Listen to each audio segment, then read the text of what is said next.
Banyak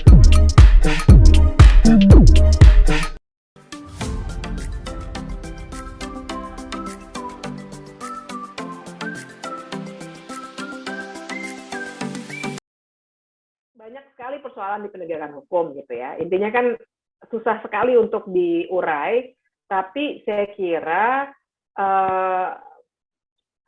yang frontline penegakan hukum itu kan kepolisian dan kejaksaan. Pengadilan masih banyak masalah juga, tapi frontliners-nya itu orang yang berhadapan langsung dengan masyarakat adalah penyelidik dan penyidik tentu saja. Nah, di situ yang masih banyak sekali masalah. Kalau dilihat gejala-gejalanya dulu ya, sebelum kita cek apa sih sebenarnya masalahnya gitu.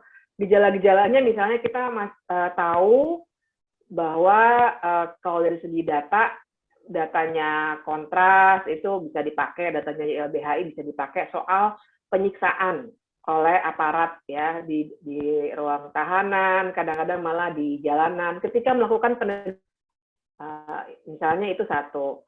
Kemudian kita juga memahami ada tindak pidana korupsi dalam banyak hal.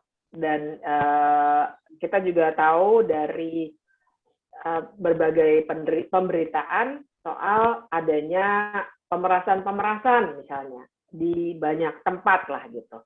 Barangkali kalau sorotan masyarakatnya banyak seperti di Jakarta, ya mungkin nggak terlalu banyak, tapi kita membicarakan Indonesia yang luas sekali, dan ternyata di daerah hal itu masih sering sekali terjadi. Gitu. Jadi kalau saya melihatnya problem besarnya di situ. Kalau mau dikasih penamaan ya korupsi pasti ada, tapi juga soal tidak profesionalnya para penegak hukum kita, dalam arti itu tadi ketika menjalankan upaya penegakan hukum tidak mengikuti KUHAP gitu. Jadi penyebabnya pasti banyak ya, tidak mengikuti KUHAP sehingga cukup sembarangan misalnya ketika melakukan upaya-upaya paksa.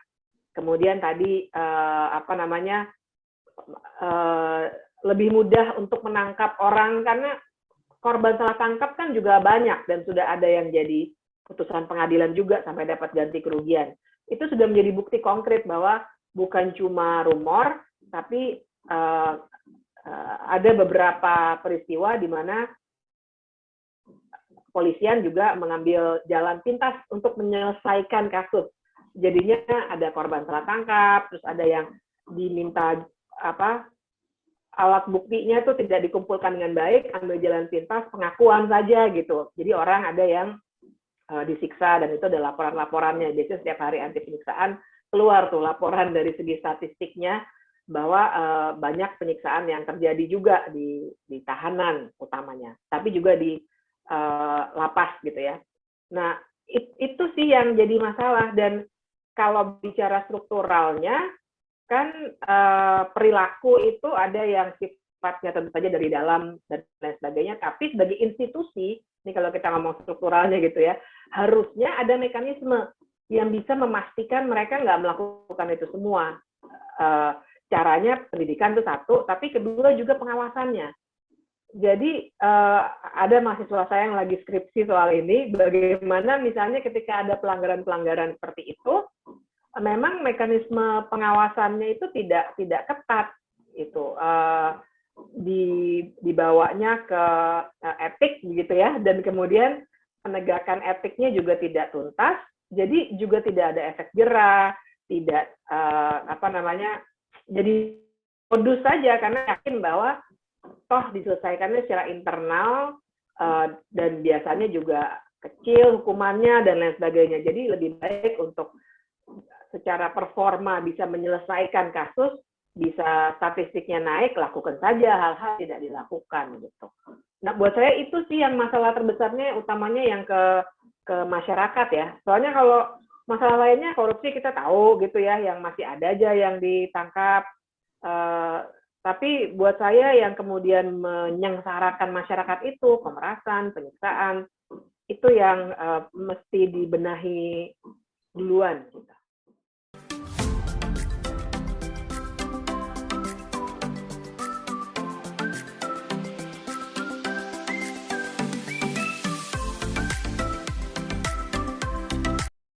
Jadi secara ketatanegaraan ya, saya kira ada dua hal yang bisa kita soroti. Yang pertama itu soal relasi tadi, beririsan bahkan berhimpitan.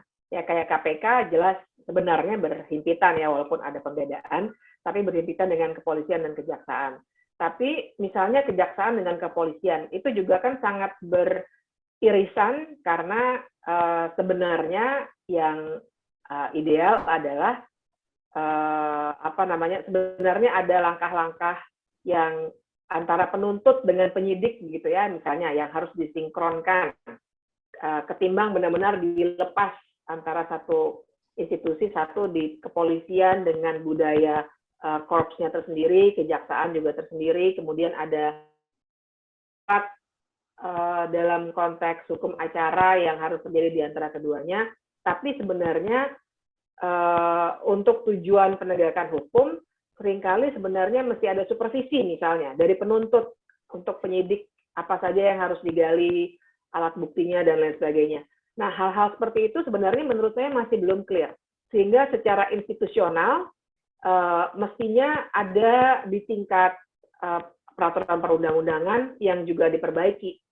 Ya, saya nggak bicara sekedar SOP gitu, tapi memang namanya penegakan hukum ya, KUHAP itu kan tentu saja harus jadi modal utama, dan kita bicara due process of law gitu, jadi nggak bisa sembarangan, sehingga itu yang mesti diperbaiki gitu. Jadi relasi ya, dan kemudian yang kedua juga saya lihat yang penting adalah untuk menelaah kembali soal wewenang masing-masing lembaga itu. Secara ketatanegaraan ya. Maksud saya begini, kita tahu dalam bidang penegakan hukum itu ada polisi jaksa yang utama, kemudian ada KPK, tapi kita juga punya BNPT, kemudian narkoba, BNN, begitu ya, dan lain sebagainya, begitu. Yang sebenarnya kemudian seringkali di lapangan ada irisan-irisan yang menimbulkan masalah-masalah yang dampaknya ke lagi-lagi kita gitu, yang mencari keadilannya gitu. Nah, menurut saya ini juga mesti dibereskan nih. Bukannya kemudian kita bilang nggak perlu BNN, nggak perlu BNPT, tapi saya kira konteks politik kan juga sudah berubah ya dengan kondisi di mana lembaga-lembaga itu didirikan. Kalau KPK aja bisa dievaluasi, kenapa misalnya kerja dan keberadaan lembaga-lembaga lain yang beririsan itu juga dicek, termasuk misalnya Kompolnas sudah baik atau belum ini melaksanakan tugasnya, Komisi Kejaksaan juga begitu. Nah, itu harus dibenahi juga tuh menurut saya, jadi berkontribusi nanti pada akhirnya pada perbaikan institusi dan tentu saja akhirnya pada perbaikan kinerja yang dampaknya ke masyarakat kita.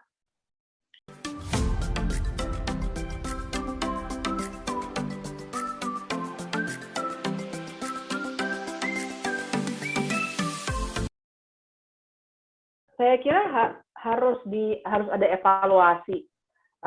Saya paham bahwa Pak Jokowi sudah kita lihat di pemberitaan ya, lembaga ini dibubarkan, dirapikan, dan lain sebagainya. Tapi tentu saja ia baru bisa melakukannya hanya yang di level eksekutif, karena kalau di luar wewenang presiden nanti malah ada komplikasi ketatanegaraan lagi gitu. Tapi kalau pertanyaannya soal pembenahan kelembagaan, saya kira harusnya dilaksanakan secara lebih serius evaluasinya. Saya kebetulan ngajar satu mata kuliah yang judulnya memang teori kekuasaan dan lembaga-lembaga negara. Nah, salah satu yang seringkali kami diskusikan di kelas itu ya soal bagaimana setiap lembaga negara itu kan sebenarnya lahir dari sebuah situasi politik tertentu. Jadi ada politik hukumnya. Kenapa dulu KPK misalnya kutip diizinkan oleh para politisi sendiri untuk lahir dan akhirnya mengobrak-abrik mereka. Nah, situasi politik itu berubah sehingga sekarang KPK-nya dimatiin lagi gitu. Itu contoh ekstrimnya. Tapi ternyata kalau misalnya kita cek banyak sekali lembaga yang juga harus kita evaluasi, kalau KPK malah diincer gitu. Sementara banyak lembaga yang sebenarnya mungkin lebih perlu untuk dievaluasi. Misalnya tadi ya saya menyebutkan BNN, BNPT, dan lain sebagainya. Nah, dievaluasi itu kan belum tentu pada akhirnya dia dimatikan, dihilangkan, di merger atau apapun. Tapi kita evaluasi dulu dampaknya sebenarnya ada nyata atau tidak gitu, sesuai dengan politik hukumnya dulu atau tidak gitu, dan masih relevan nggak dengan kondisi yang sekarang. Dan kemudian kalaupun masih relevan tapi butuh perbaikan, mungkin nanti perlu perbaikan, belum tentu dihilangkan gitu. Tapi saya melihat evaluasi ini yang sebenarnya belum pernah dilakukan dengan baik, dan ini salah satunya saya duga tentu saja karena adanya kepentingan politik juga. Kita tahu ketika orang-orang sudah menduduki lembaga-lembaga tertentu, pasti nggak mau diutak-atik ya kewenangannya. Jadi secara politik pasti ada halangan-halangan juga untuk itu. Tapi secara ketatanegaraan sudah sangat perlu kita lakukan. Jadi tumpang tindih itu nanti tidak terjadi lagi di lapangan.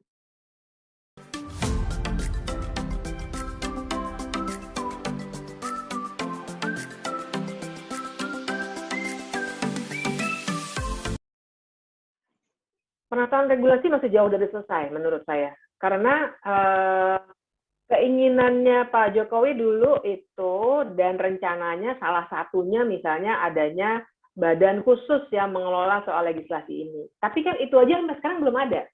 Berarti sudah hampir 3 tahun ya, udah 2021 sekarang, semenjak dia membicarakan hal itu ya. Itu belum ada, padahal sudah dibuatkan juga kan pasalnya di Undang-Undang 15 2019 itu sudah dibuatkan nomenklaturnya lah gitu. Apabila nanti keinginan politiknya diwujudkan, maka badan itu bisa berdiri karena undang-undangnya sudah memberi ruang untuk itu. Tapi sampai sekarang belum ada. Nah, jadi akhirnya rencana besarnya justru menurut saya belum tercapai. Yang dilakukan malah Undang-Undang Cipta Kerja gitu, yang di kepalanya Pak Jokowi dan pemerintahan pada umumnya itu akan membantu untuk meringkas regulasi. Tapi meringkas dengan cara apa? Buat saya itu bukan menata, tapi betul-betul meringkas prosedur-prosedur. Jadi memang izin jadi lebih mudah dan lain sebagainya gitu ya. Tapi penataan regulasi seperti yang dibayangkan waktu kita membicarakan penataan regulasi supaya sinkron dengan rencana pembangunan, supaya tidak ada tumpang tindih, supaya tidak ada lagi pusat bertumpang tindih dan lain sebagainya, itu belum ada menurut saya. Dan belum ada langkah konkret. Masih business as usual. Karena bahkan masih banyak conflicting norms gitu yang juga belum bisa diselesaikan.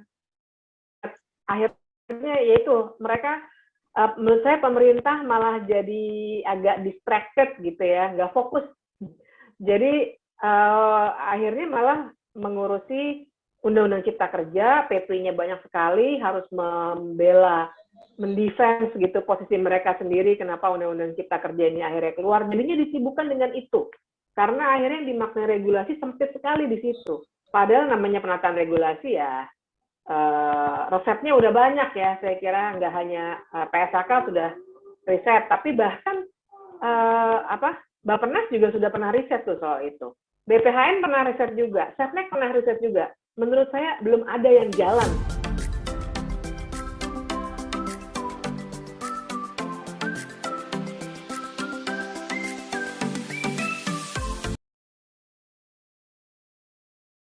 Jadi apa yang harus dilakukan ya? Jadi kayak mengulang kaset, mengulang-ulang, kita orang jadul banget sih ngomongnya kaset. Jadi kayak mengulang-ulang lagu. Orang jadul tuh dilihat ya, tolong dilihat nih, menandakan kejadulan. Kita kayak mengulang lagu yang sama di Spotify. Dia langsung jadi so ini deh. Nah, tapi kita kayak memutar kembali rekaman begitu jadinya ya. Harapannya adalah semua rencana reformasi hukum yang sudah banyak dibicarakan oleh banyak sekali NGO, Kode Inisiatif, PSHK, LEIP, ICJR, waduh banyak banget itu kertas-kertas kerja yang sebenarnya sudah tinggal pakai gitu ibaratnya, tinggal dibikin peta jalannya saja. Nah, itu yang harusnya dilakukan nanti oleh presiden yang baru gitu. Dan sebenarnya saya suka gemas ya kalau pihak pemerintah ataupun presiden sering bilang hukum itu bukan sesuatu yang dalam wilayah penegakan hukum maksud saya, bukan sesuatu yang di wilayah kerjanya. Sebenarnya ini cara pandang yang keliru banget.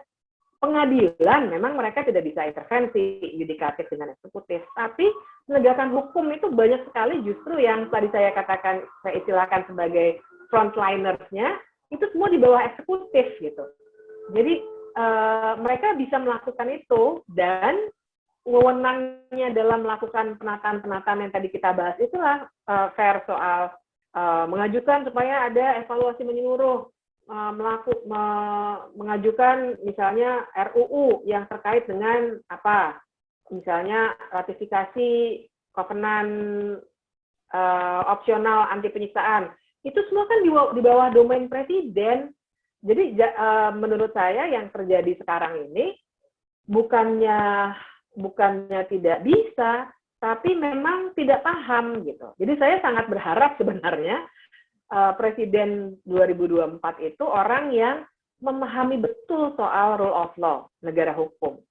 Kalau buat saya, Pak Jokowi ini sekarang sebenarnya nggak punya pemahaman yang cukup soal rule of law. Jadi ketika bicara hukum pun, bicara penataan regulasi dan lain sebagainya, sebenarnya yang ada di kepalanya Pak Jokowi secara khusus, karena kita bicara presiden ya, adalah gimana untuk bisnis gitu. Makanya kalau dalam kajian-kajian akademik dibilangnya ini katanya law and development, ini new developmentalism kalau kata akademisi di ANU kan gitu ya.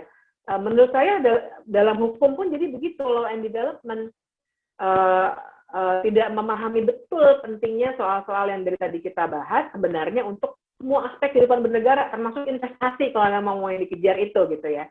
Nah, jadi harapan saya nanti 2024 tuh presidennya yang ngerti hukum itu core-nya gitu. Hukum itu inti dari sebuah pemerintahan, karena pembatasan kekuasaan, pemenuhan perlindungan hak asasi manusia, itu wilayahnya hukum semua. Jadi nggak boleh dilihat sebagai alat saja hukumnya. Nah, jadi harapan saya presidennya ngerti itu dan ngasih perhatiannya penuh terhadap soal-soal hukum, utamanya penegakan hukum gitu.